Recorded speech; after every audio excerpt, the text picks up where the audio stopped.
I am Zikhona Sodlaka, and I play the interesting Satendra on Platforms. There's a girl who was birthed by this goddess who got these powers that she didn't ask for. This goddess was pregnant by someone I'm not going to mention because we must watch.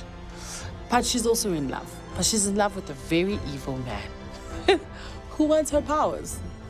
Then she births a child. Then this girl has the powers of the mom because she's got superpowers. She's a goddess herself, obviously birthed by a goddess. And now her life is tormented and tormented and tormented. We don't know if she knows she's a goddess or if she doesn't.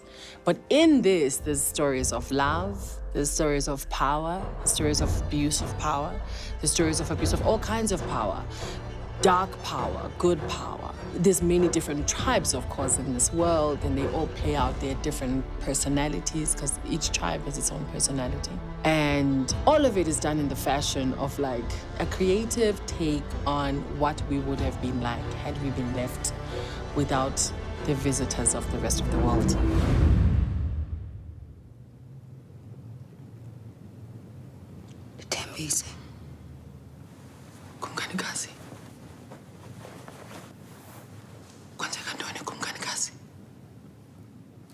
Hi, Jamil. Are you sure I can do this? Because I don't know if I can. That was my first reaction to receiving the script. Like, can I do this? I don't know if I can do this.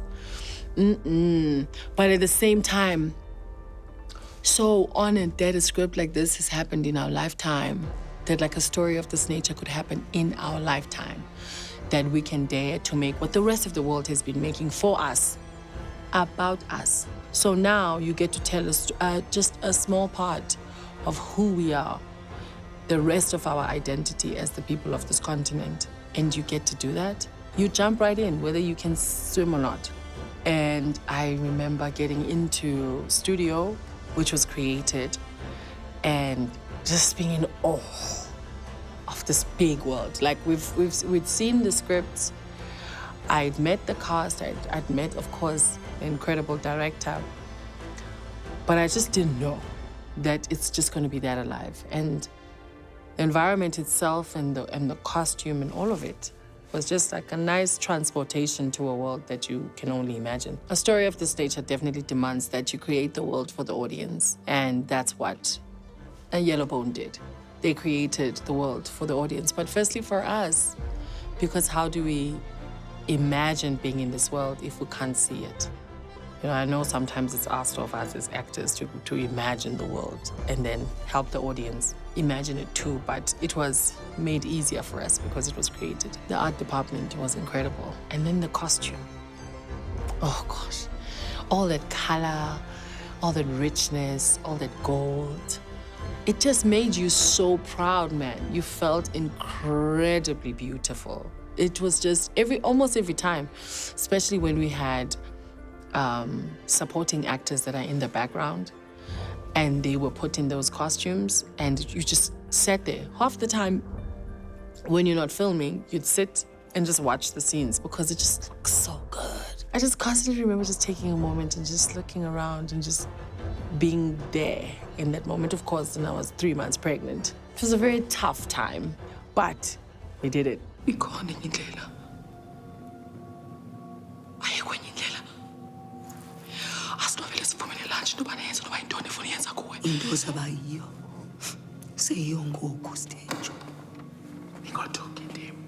So Stenjo is the sister of the goddess that gives birth to the girl that the story is about. And these two women come from a tribe that's extremely poor, and they're servants. She loses her sister, and then the entire show is about the vengeance of her sister for her. We then see her go to other kingdoms and making a return as someone else and da-da-da-da-da-da-da. But that's who she is. And she's a person who's extremely just focused on making sure that the lineage of her family is followed, that the right thing must be done. And with all of that, we see her in love. We see her as a mother. because she has a child, and the father of the child is also there, and the father of the child has a relationship with someone that they shouldn't, because that person's family, and. Ngingosisi. Ngokukhosela. Ngokukhosela kusazokhosela ndoda. Sithandwa comes from this impoverished tribe. That's why she's a servant. And that tribe is probably one of the most fun because, you know, people who aren't wealthy with money, they're usually wealthy with personality and they're wealthy with many other things. And it's a mixture of Xhosa predominantly. It's predominantly Xhosa in that tribe. I was very lucky to be Xhosa because then everyone's Xhosa. And the other one that she claims to belong to, Tswana. I had to learn languages I don't know so that I can hear the people on set when they're speaking to me, including Richard Lukungu, who speaks in, stand to be corrected, but I think Lingala. I had to learn that. I had to learn Tswana so I can hear the Tswana all around me, and the Pedi and the Sotho in there. Over and above anything else that I had to ride horses. Unfortunately, I couldn't ride the horse because I was with child. But I would touch the horse and climb carriages, look gracious while climbing a carriage, while the true self wants to go, but you have to just learn how to climb at once.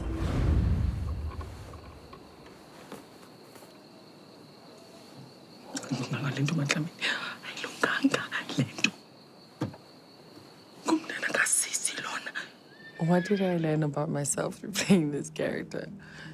It was obviously a very interesting time in my life. So there was interesting things going on in my brain. But I definitely remember that working with Richard Lukungu, who is an incredible actor, was very humbling to my talent because it then felt like I have 5% talent. Because working with him, he has 1 billion talents. You just half the time just trying all you can to match your co-star. Because not only the character he plays is big and elaborate, but his skill matches it. So I remember being patient and realizing that, okay, I'm gonna have to practice a lot of patience on this set and in this show. Most of it for me was just genuinely being honored to be in a cast that is a dream come true.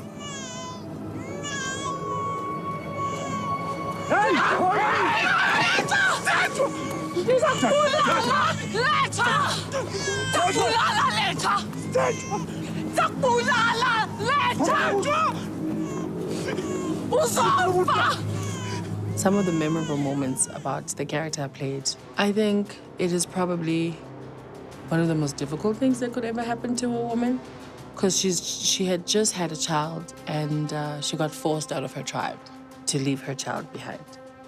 Either that or death. And she does choose to live so that at some point she can come back for her child. And I think that's relatable to any mother in the world, or woman, or man. So that's one of the things that happened to her that's memorable and changes things for her. And of course, the best parts were returning to find her child.